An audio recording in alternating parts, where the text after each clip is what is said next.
आज हमारे बड़े भाई नीतीश जी से विस्तार में बात हुई है। एक बात तो समझ में आई और सहमति भी बनी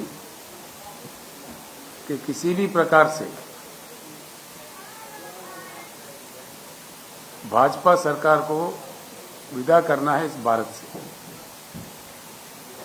इसलिए 8 साल हुए नरेंद्र मोदी जी प्रधानमंत्री बने हुए हैं।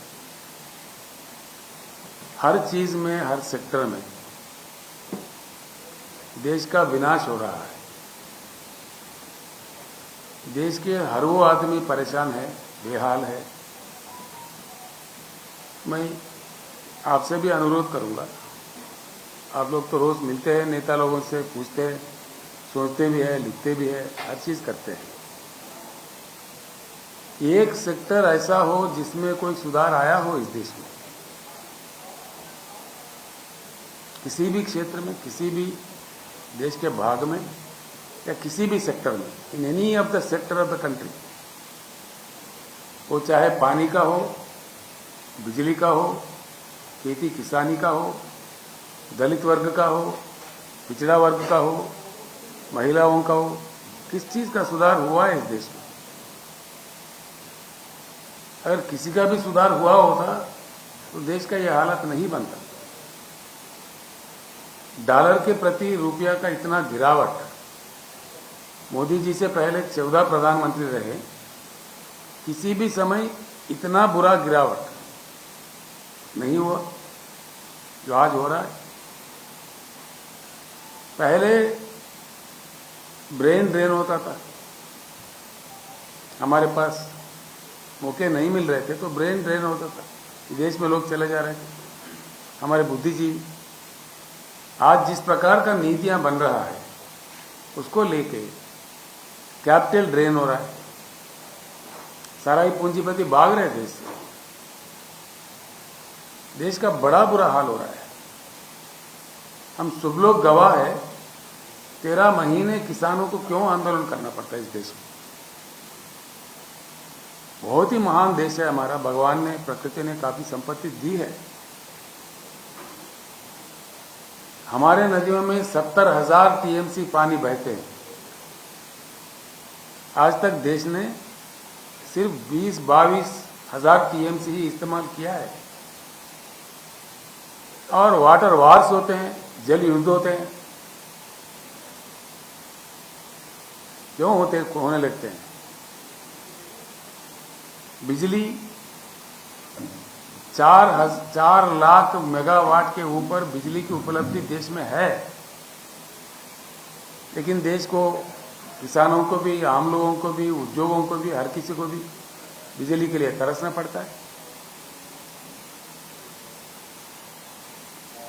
क्यों तरसना पड़ता है? जिन चीजों की उपलब्धि है उनको भी लोगों के लिए किया नहीं जाता है। फिर क्या किया जा रहा है इस देश में?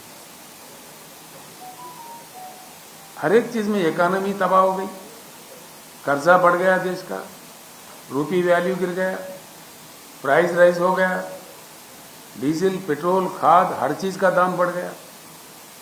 गरीब आदमी परेशान है, किसान आंदोलन पे है।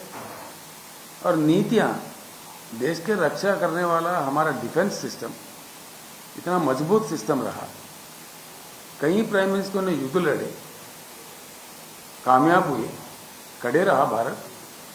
लेकिन आज इतना बड़ा डिफेंस पॉलिसी बदल रहा है, अग्निपथ जैसा मामला ला रहा है, किसी से संपर्क नहीं, विपक्षियों से कोई बातचीत नहीं, नीतियां बदल रहे मनमानी। उसका अंजाम क्या होगा? आज किस सेक्टर में आया है? पीने का पानी तक उपलब्ध नहीं करा सकते हम लोग।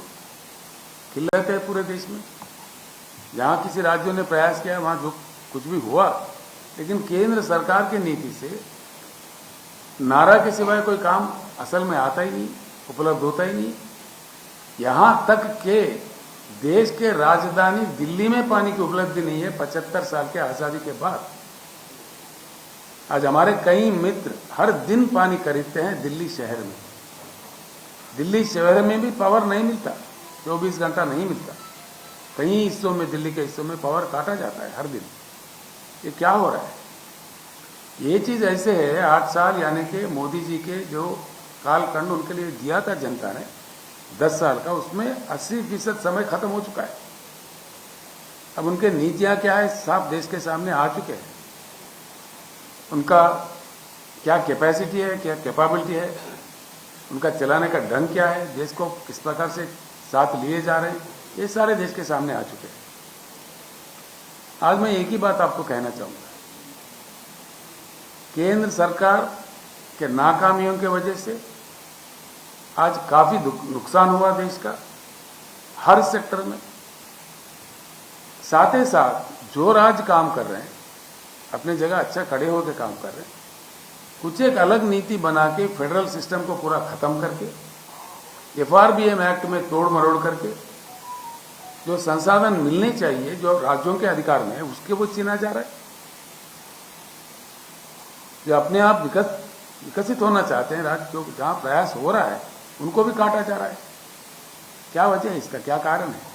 कोई बताएंगे? जवाब है केंद्र सरकार के पास। एक तो यह है विकास का कोई नाम ही नहीं, सिर्फ नाराबाजी है। कौन सा एक नारा जो सफल हुआ देश में? 222 तक हर गरीब का अपना मकान होगा, ये मोदी जी का खुद का वादा है। क्या सफल हुआ? मिला सबको मकान? किसानों का आय डबल कर दिया जाएगा। किसानों का इन्वेस्टमेंट डबल हो गया, लागत डबल हो गया, आय कहां डबल हुआ? बेटी पढ़ाओ बेटी बचाओ, हर दिन रेप होते शवों के तादाद में। किस वर्ग का विकास हुआ, किसका रक्षा हुआ? और इसको, इन सब चीजों को छोड़ के एक दूसरी बहुत बड़ी खतरा बात, देश के लिए बहुत बड़ा खतरा ये लोग खड़ा कर रहे हैं, जो धर्म की बात को लेके लोगों को भावुक बना के अपने चिल्लर पल्लर राजनीति लब्धि के लिए सारे देश को तोड़ा जा रहा है। ये कहां तक सही है? इससे देश का कितना बड़ा खतरा बनेगा आगे चल के? देश का क्या होने वाला है? अंतर्राष्ट्रीय स्तर पर क्या होगा? हालात यहां तक बिगड़ रहा है कि विदेशों में हमारे दूतावास के प्रतिनिधि को बुला के माफी मांगा जा रहा है। ये कितनी बड़ी शर्म की बात है। इसके भलाई के लिए ये काम किया जा रहा है। आज जिस प्रकार से धर्म के नाम पे लोगों को तोड़ने का, समाज को तोड़ने का, एक अच्छे भारत को खराब करने का जो प्रयास हो रहा है, ये कहां ले जाएगा अपने देश को? इसीलिए इकोनॉमी भी खत्म, कर्जा बढ़ गया, रूपी वैल्यू गिर गया, प्राइस राइज हो गया, किसी सेक्टर में सुधार नहीं आया, ना पीने का पानी मिला, ना सिंचाई का भरपूर पानी मिला, ना गरीबों का कोई अच्छा देखभाल हुआ। तो किसका लाभ हुआ, किसका फायदा हुआ? फायदा कुछ नहीं हुआ, विनाश हुआ। और साथ ही साथ बहुत बड़ा खतरा, धर्म के नाम पे दुनिया को तोड़ के, लोगों को तोड़ के, सबसे बड़ा बात है मेक इन इंडिया। क्या है नतीजा मेक इन इंडिया का? हमारे बच्चे जो पतंग उड़ाते हैं उसके मांझा तक चाइना से आता है, नाखून काटने का नेल कटर तक चाइना से आता है, शेविंग ब्लेड तक चाइना से आता है, राष्ट्रीय ध्वज भी हमारा तिरंगा चाइना से बनाया हुआ इंपोर्ट करते हैं। कहां गया खादी हमारा? हमारा बुनकरों का क्या हाल है? क्या हो रहा है? फिर मेक इन इंडिया किधर गया? उसका क्या नतीजा निकला? सही सवाल अगर हम अपने दिल से पूछे, हुआ कुछ नहीं है, विनाश ज्यादा हुआ है और आगे बहुत बड़ा खतरा इस देश के लिए खड़ा हो रहा है। इसीलिए हम एक ही आवाज, आज नीतीश जी से मिलने के बाद, जो बातचीत करने के बाद, नीतीश जी का भी मन है, मुझे भी उन्होंने आदेश दिया है, जितने भी विपक्षी दल है देश में सारे एकजुट होकर, ताकत जुटाकर, शक्ति जुटाकर बीजेपी मुक्त भारत का नारा देना चाहिए और बीजेपी मुक्त भारत को हासिल करना चाहिए।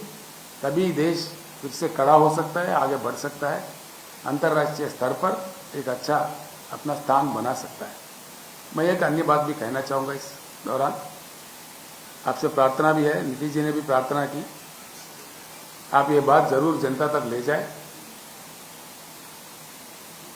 भारत में 75 साल के आज़ादी के बाद इतने सारा समस्याओं से उलझ रहे हम लोग। इस स्थिति से भारत को अगर निकलकर बाहर जाना है, कुछ ये अब तक रूटीन जो 75 साल में चलता आया उससे उठकर आउट ऑफ बॉक्स सोचना चाहिए। विशेषज्ञों का मानना है, ये मेरा बात नहीं है, अगर किया जाए तो भारत सर्वश्रेष्ठ देश इस दुनिया का बन सकता है, प्रभावशाली बन सकता है, प्रबल आर्थिक शक्ति बन सकता है। इसमें हमारा प्रयास होना चाहिए। एक उच्च गुणवत्ता वाली बदलाव भारत में चाहिए, ये बिल्कुल चाहिए। अगर हमारे पास ज्ञान नहीं है, पूरी दुनिया में जहां ज्ञान है वहां से प्राप्त करना चाहिए हम लोग। चाइना जिसकी जीडीपी हमसे कम थी 1980 तक, 81 तक भी, उन्होंने कर पाया, कर दिखाया। उनका इकोनॉमी पहुंच गया $16 ट्रिलियन में। आज हम $3 ट्रिलियन के आसपास में घूम रहे हैं। बड़ा शर्म की बात है।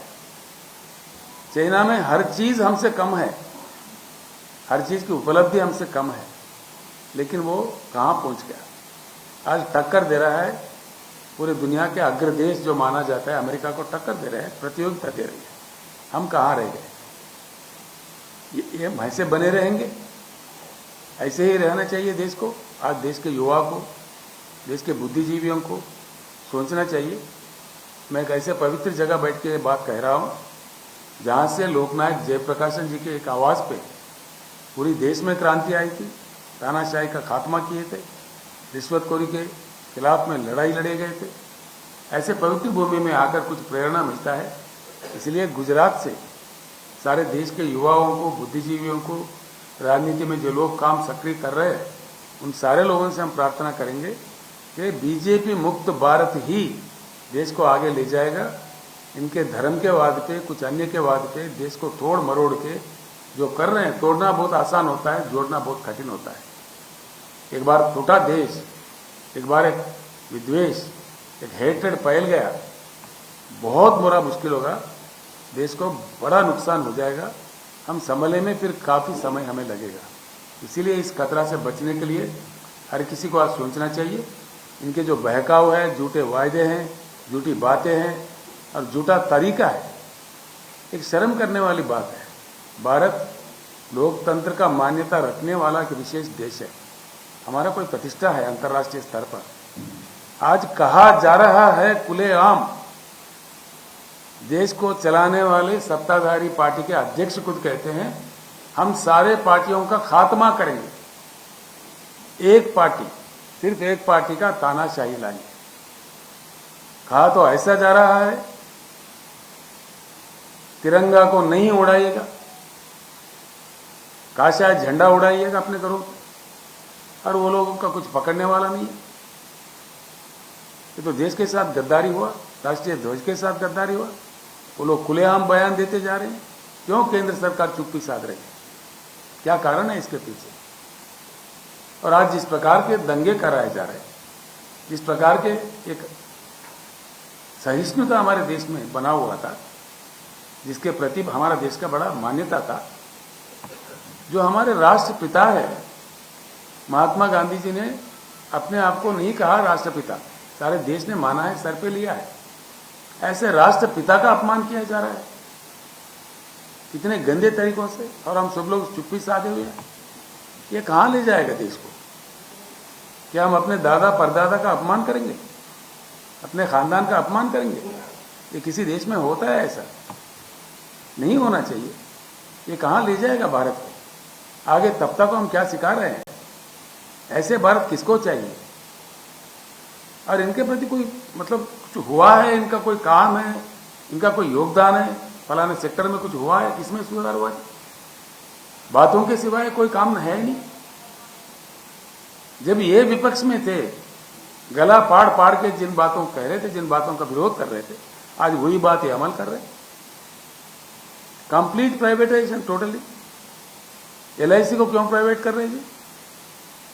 दुनिया का बहुत बड़ा इंश्योरेंस कंपनी है, सक्षम कंपनी है, सक्रिय कंपनी है, करोड़ों जनता का, इस देश का बहुत प्यारा कंपनी है, उसको क्यों काटा जा रहा है, क्यों बेचा जा रहा है? पोर्ट भी बेचते, एयरपोर्ट भी बेचते, रेल भी बेचते, क्या बचेगा देश के लिए? इनका योगदान क्या है? ये बेचने में लगे हुए हैं। आखिर एक ही नारा बचा है, बेचो इंडिया। सब बेच दो, तो भी बेच दो, तो भी प्राइवेट कर दो, फिर क्या बचेगा देश को?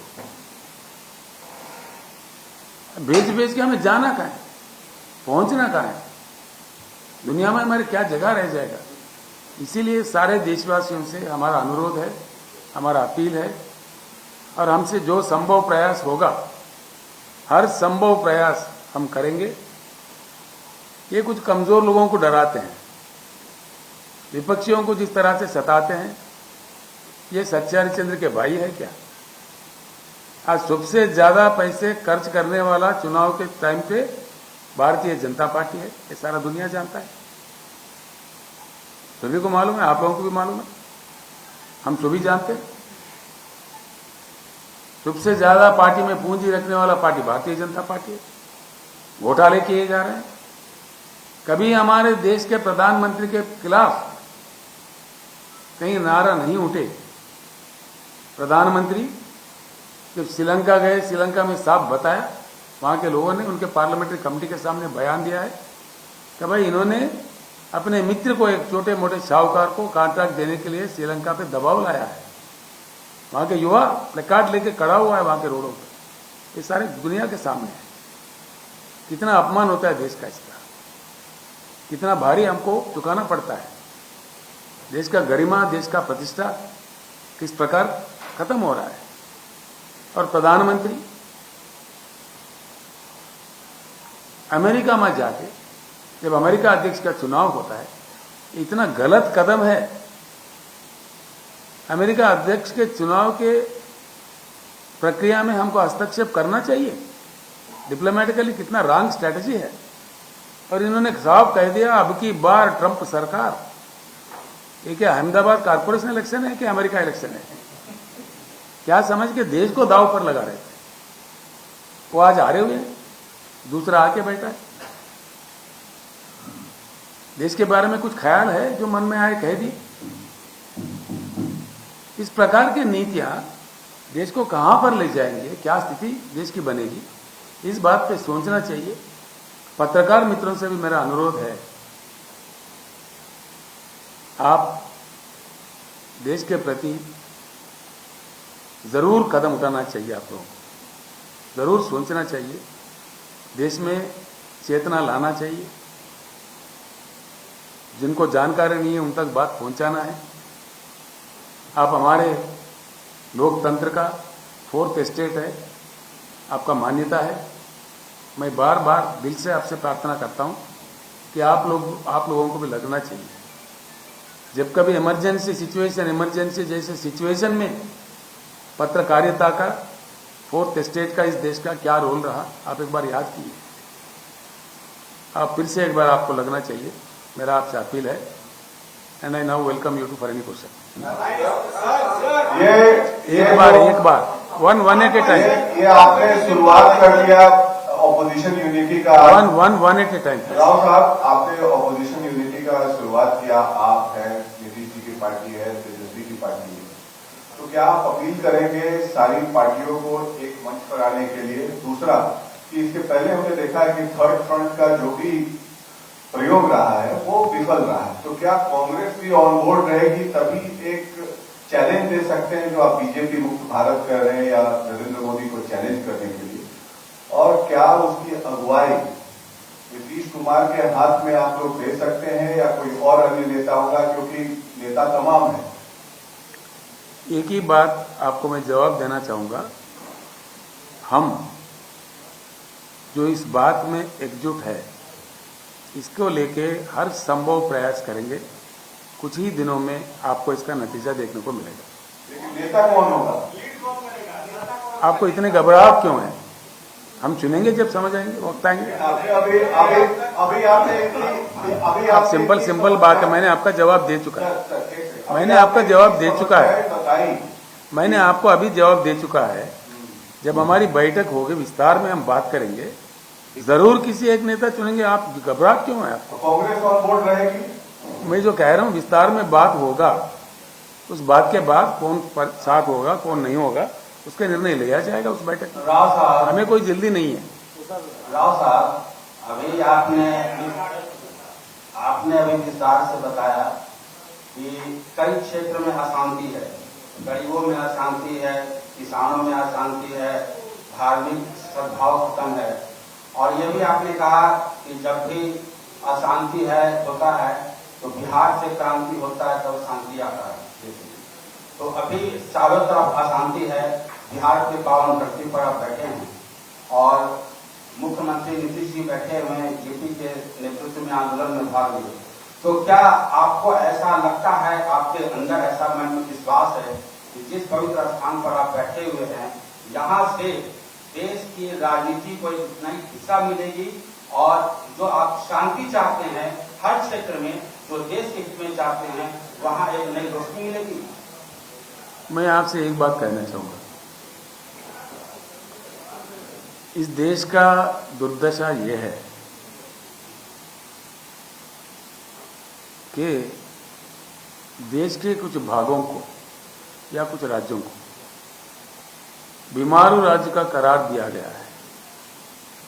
बड़ा दुर्भाग्यपूर्ण बात है। कुछ राज्य हमारे देश के बीमारू नहीं है। जिन्होंने ये बात कहा है उनका दिमाग बीमारू है। जब देश है, राष्ट्र एकता है, राष्ट्रीय भावना है, किसी राज्य को बीमारू नहीं रहना चाहिए, उसको ऐसा अधूरा नहीं भी छोड़ना चाहिए। विशेष नीतियां बनना चाहिए। हमारे बड़े भाई नीतीश जी कई सालों से, कई दशकों से प्रयत्न में लगे हुए हैं कि बिहार को विशेष राज्य का स्पेशल कैटेगरी मिलना चाहिए। काफी डिमांड उन्होंने किया है। हमने उनको पार्लियामेंट में कहते हुए भी सुना है, बात बाहर भी सुना है। जो प्लानिंग कमीशन को खत्म करके जिस नीति आयोग को बनाया गया है, उसमें भी हम दोनों मुख्यमंत्री के हैसियत में वहां हिस्सा लेते थे, भाग लेते थे। उस समय भी मैंने सुना है नीतीश जी को वहां कहते हुए, उन्होंने डट कर कहा कि भाई हमको ऐसा कहना चाहिए। क्यों नहीं दे रहे? क्यों नहीं दे रहे? क्या वजह है? कारण क्या है? कोई कारण बताएगा? देश का प्रधानमंत्री राजस्थान जैसा ही रह जाए? मैं जब नीतीश जी से लंच कर रहा था, यहाँ के फाइनेंस सेक्रेटरी, कई अन्य अधिकारी, वरिष्ठ अधिकारी हमारे साथ बैठे थे। मैं कुछ जानकारी प्राप्त करने की कोशिश कर रहा था उन लोगों से, सर भी साथ में थे, कि क्या नीतियां बन सकते हैं। मैं आपको एक बात कहूं, ये मेरी अपनी बात नहीं है। तेलंगाना एक यंगेस्ट स्टेट ऑफ इंडिया है। तेलंगाना जब बना 2014 में, हमारे पास भी कई समस्या ऐसे थे। बिजली की बड़ी किल्लत थी, बहुत ही किल्लत थी। कब आता कब जाता भगवान जाने। हर दिन हजारों मोटर जलते थे किसानों के। बिजनेस तो सबसे ज्यादा था, कन्वर्टर, जनरेटर, स्टेबलाइजर, बहुत बड़ा बिजनेस था हम लोग का। मोटर वाइंडिंग करने वाला का भी इतना बड़ा बिजनेस था। लेकिन आज तेलंगाना में एक 6-7 साल के प्रयास के बाद, कठिन प्रयत्न के बाद 24 घंटा करंट हम देते हैं जी, हर सेक्टर को, उच्च गुणवत्ता वाला बिजली हर सेक्टर को देते हैं। और ये मेरा बात नहीं है, आंकड़े भी मेरे नहीं है। पार्लियामेंट में मंत्री जी केंद्र सरकार को बताती है। उड़ीसा में, छत्तीसगढ़ में जो पावर की कंपनियां, जनरेटिंग स्टेशन बन के हैं, किसी न किसी बहाने उनको स्ट्रेस्ड एसेट्स कह के पार्लियामेंट में स्टेटमेंट दिया जाता है। 30,000 मेगावाट क्षमता रखने वाले कारखाने जो बटन दबाने पर बिजली दे सकते हैं, एनसीएलटी, किनसीएलटी, पिनसीएलटी, एक बुरे बुरे नीतियों के अनुसार वो फंस गया है। क्या हो रहा है देश में? किसानों को क्यों तंग किया जा रहा है? किसानों को क्यों परेशान किया जा रहा है? इसके पीछे क्या है? बड़ा षड्यंत्र है। जैसा मैं कह रहा था, देश को पूरा प्राइवेट प्राइवेट प्राइवेट बेचो इंडिया चल रहा है, ऐसे किसानों को भी बेहाल कर देंगे। उनकी पैदावारी नहीं खरीदेंगे, सही नाम देंगे, किसान के साथ झूठे वायदे करेंगे, इनकम डबल करेंगे, छोड़ देंगे। 13 महीने जब चुनाव आते हैं तो मीठी मीठी बातें करेंगे, माफी मांग लेंगे। चुनाव खत्म हो गया तो झूठी बातें कहेंगे। क्या हो रहा है जी? प्रधानमंत्री जी किसानों से खुद माफी मांगे थे, क्या हुआ? इतने महीने बीत गए। क्या हो रहा है? केंद्र सरकार के पास इतना भी हौसला नहीं है कुछ बात कह सके किसानों को, इस देश के किसानों को? क्या हो रहा है देश में? अगर किया जाए, ये बात मेरा नहीं है जी, विशेषज्ञों का है, शास्त्रज्ञों का है। 2 साल के अंदर जगमगाता हिंदुस्तान को दुनिया के सामने पेश किया जा सकता है। ये क्षमता है देश में। Bad power policy, because of the bad power policy adopted by government of India.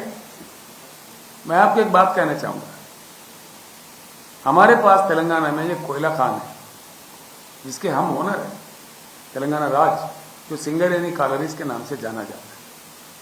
हमें मिलता है जी कोयला 3,800 रुपए में 1 टन मिलता है हमारे जनरेशन स्टेशन को, जबकि हमें केंद्र सरकार से हुक्म आता है 25,000 में 1 टन खरीदना पड़ेगा आपको। आप नहीं करोगे, बंद करेंगे सप्लाई को इंडिया से। क्या षड्यंत्र है इसके पीछे? कितने लाखों करोड़ का घोटाला है? क्यों मजबूर किया जा रहा है?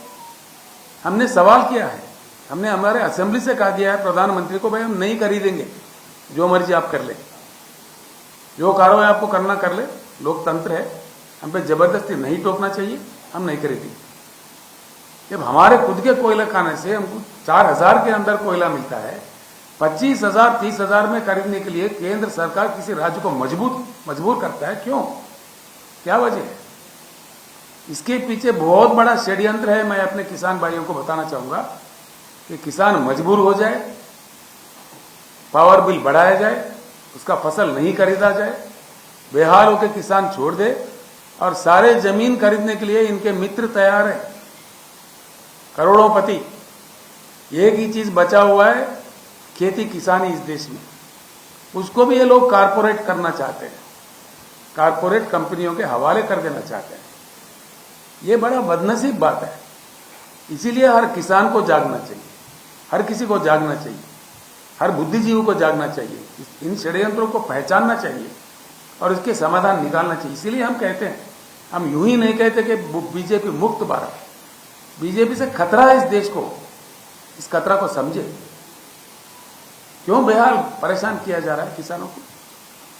प्रधानमंत्री जी खुद माफी मांगे, उसके बाद समस्या सुलझता नहीं है, फिर किसान आंदोलन पे क्यों उतर रहा है?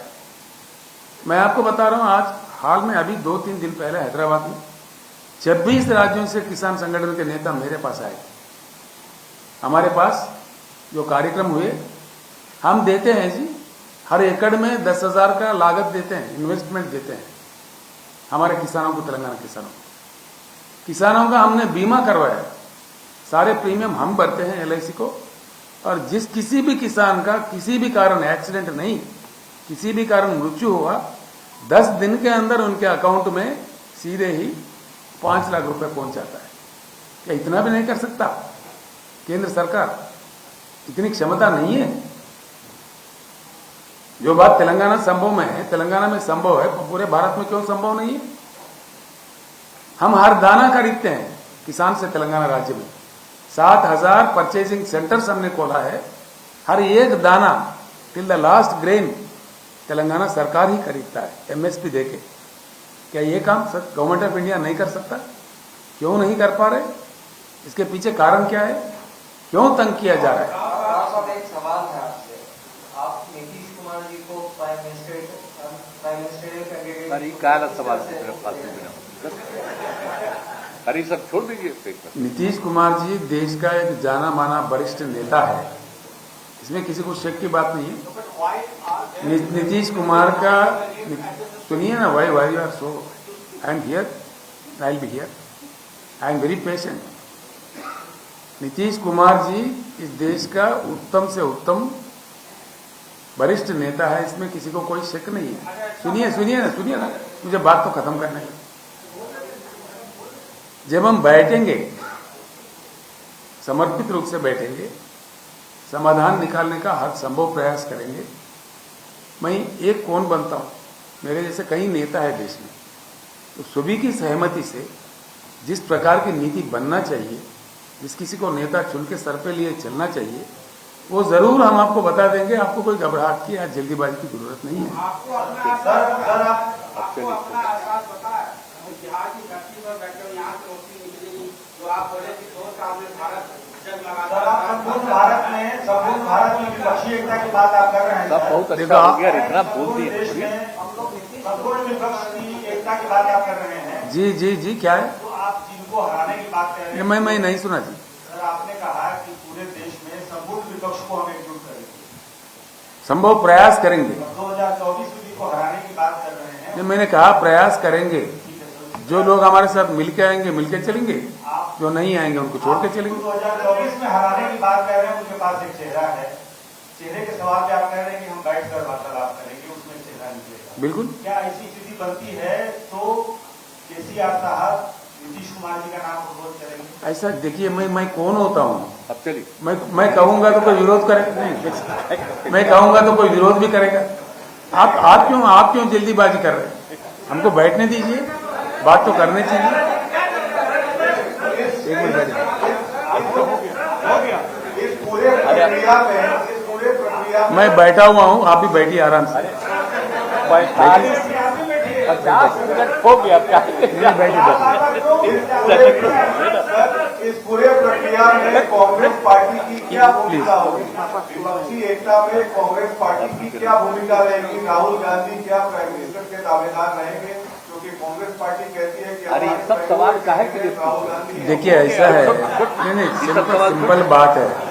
मैंने साफ कह दिया कि आप होशियार है, मैं आपसे भी होशियार हूं। मैंने कह दिया है, सुनिए कहिएगा वही बात। भैया नहीं प्लीज, मैंने बता दिया है। मैंने उनका नाम लिया तो नहीं, आप बैठ जाइए। ऐसा है, हम जरूर बैठेंगे।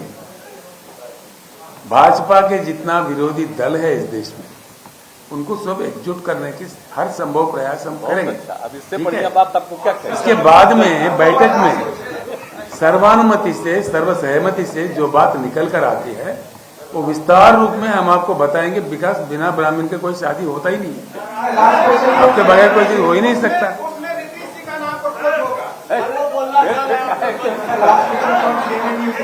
नहीं, अब चलिए रे, धूप बताइए, अब इसके चक्कर में मत पड़ेंगे। बैठिए। अरे ये सब छोड़ कर आप बैठिए ना सर, बैठिए प्लीज। सबके बारे में कह रहे हैं कि सबको हम लोग यूनाइट करने की कोशिश करें। मुझे जी बैठिए ना प्लीज। हाँ हो गया, चलिए ना छोड़िए जी। अरे ये कह रहे हैं कि सबको, अपोजिशन को यूनाइट करने की कोशिश हम लोग करेंगे, तो हम लोगों की राय है, बात है, सबको मिलके करेंगे। इसलिए अभी क्या पूछ रहे हैं कि क्या होगा? सब अरे इतना अच्छा आपको बोल दिए सब तरह। चलिए, Gujarat model all the time and talking about your Telangana model. Could you please elaborate on that? And also, will there be involvement of farmers in this front that you are talking about? देखिए ऐसा है, बैठिए चलिए ना, अब बैठिए पाल से बता दो, सब बैठिए ना, पाल से राजनीति छोड़िए, पाल से बैठिए। गुजरात मॉडल जिसका आपने बात कहा है, वो 100% फ्लॉप मॉडल है, 100%। हाल में सारा मीडिया आप लोगों के माध्यम से देश के सामने ला चुके हैं। जहां गांधी जी का जन्म हुआ, कहते हैं कि भाई प्रोहिबिशन है हमारे पास, लेकिन वहां कल्ती शराब, इलिसिट लिकर पी के 70 लोगों की मृत्यु हो गई है। जो प्रधानमंत्री जी का खुद का राज्य है, do you think that Gujarat model is a successful model? You think so? It is 100% flop model. आप ह्यूमन इंडेक्स देखिए, कहां जा रहा है देश। उसमें गुजरात भी इतना अंदर है। गुजरात में भी बिजली की किल्लत है, पीने का पानी का किल्लत है। उद्योगपति भी आंदोलन कर रहे हैं, बिजली दो हमें, वरना हम अन्य राज्य में चले जाएंगे। ये हर रोज सुनते हैं जी। अब हमारे पास भी गुजरात के कई बिजनेसमैन काम करते हैं हैदराबाद में। गुजरात मॉडल इसे अट्टर फ्लॉप मॉडल। गरीबों का कोई देखभाल नहीं होता। वहां दलितों के साथ क्या हो रहा है गुजरात में, कल जो वाक्य हुआ, कोई दलित शादी करके घोड़े पे भी नहीं जा सकता गुजरात में। ये गुजरात मॉडल है। ये मॉडल चाहिए हिंदुस्तान को। कब तक, कहां तक चलेगा? 100% it's a flop model, it's proved. Do you have any doubt about that? Sir, Telangana में अभी इलेक्शन होने जा रहे हैं, क्या सैटरडे को आपकी मीटिंग बुलाई हुई है सारे एमपी एमएलए मिनिस्टर्स की? अभी इलेक्शन होने तेलंगाना में क्या? मैं कोई ज्योतिष नहीं हूं जी। Sir, do you favour one nation one election? वो अगर संभव हो तो सुनने के लिए अच्छा ही लगता है। तो हमारे जैसे देश में वो कहां तक संभव है, कहां है? उन चीज के बुद्धिजीवी है, वो सब बैठ के तय करे, प्रयास करे, अगर हो सके तो हो जाए। Mr. Rao, one small question. I would like to हो interrupt. जाता है। Question being that it appears more or less from whatever deliberations you people had, that your idea of popping up a third front yet again in the past we do have. It is not third front, sorry. It is not third front. Why are you naming? Third front. Why you are naming it as a third front? We have never named it. He is talking about main front. Why are you talking about Okay, main front. So in the past it has been failed attempt. What do you think? This time round there would be some kind of cohesiveness despite all the inherent contradictions. देखिए, ऐसा है, आपका सवाल का मैंने जवाब दे चुका है। पीछे जो परिणाम हुए, जो फ्रंट्स फेल हुए थे, ये सारा देश भी जानता है, राजनेता भी जानता है, हर कोई जानता है। इसीलिए हम कह रहे हैं, भाजपा से जो खतरा सामने आ रहा है, जो उभर रहा है, उस खतरे से इस देश को बचाने के लिए हर संभव प्रयास, अच्छे प्रयास, उच्च गुणवत्ता वाला प्रयास हम सब मिलकर करेंगे। उससे क्या बात निकल कर आती है देश के सामने, आप थोड़ा सब्र से काम। मेन फ्रंट ही है भाई। आपको क्यों इतनी घबराहट है भाई? हम बताएंगे ना, जब बैठेंगे बताएंगे। आप क्यों ऐसे सवाल उठा रहे हैं? ठीक है, यानी कि आप विपक्ष के अंदर आप फूट डालना चाह रहे हैं। फिर क्या बात है? फिर क्या बात है? हम बताए जा रहे हैं, सेम क्वेश्चन आप दोहराते जा रहे हैं। हमने जवाब दे दिया आपका। एक सवाल है, बिहार में सरकार बनते ही जिस तरीके से यहाँ पे केंद्रीय एजेंसी का स्थापना कर रही है, कई सवाल जो है मुख्यमंत्री तेजस्वी यादव है वो भी सीबीआई ईडी आईटी पे उठा रहे हैं। आपका क्या कहना है इस पर? देखिए, जिस प्रकार विपक्षी दल के नेताओं के ऊपर हमले हो रहे हैं, फर्जी भी है, झूठे भी है, बहुत सारे सताने के लिए राजनीतिक कारणों से किया जा रहा है, ये सारा देश जान गया है। सारा देश, एक कार्टून आया था बिहार में, जैसा सत्ता परिवर्तन हुआ तो एक कार्टून आया। एक बस है जिसके ऊपर लिखा हुआ है ईडी, सीबीआई और कुछ क्या, पता नहीं क्या क्या, आईटी। अधिकारी भाग रहे, उनके मिसेस पटलून पकड़ के, पैंट तो पहन के जाओ। ये कार्टून आया जी, सारा देश हंस पड़ा इसमें। यानी कि इस एजेंसी का भी, कॉन्स्टिट्यूशनल बॉडीज का भी कितना अपमान इस देश में हो रहा है। उनका जो मान्यता है, उनको किस प्रकार का राजनीतिक कारणों के लिए इस्तेमाल किया जा रहा है, सारा देश जान चुका है। आप लोग भी बखूब जानते हैं हमसे, ये जो भी हो रहा है गलत हो रहा है, ठीक नहीं हो रहा है, बिल्कुल ठीक नहीं। Sir, do you think that consent of the CBI should be withdrawn in Bihar as it has happened in other states? नहीं, it should be withdrawn everywhere. Law and order is a state subject.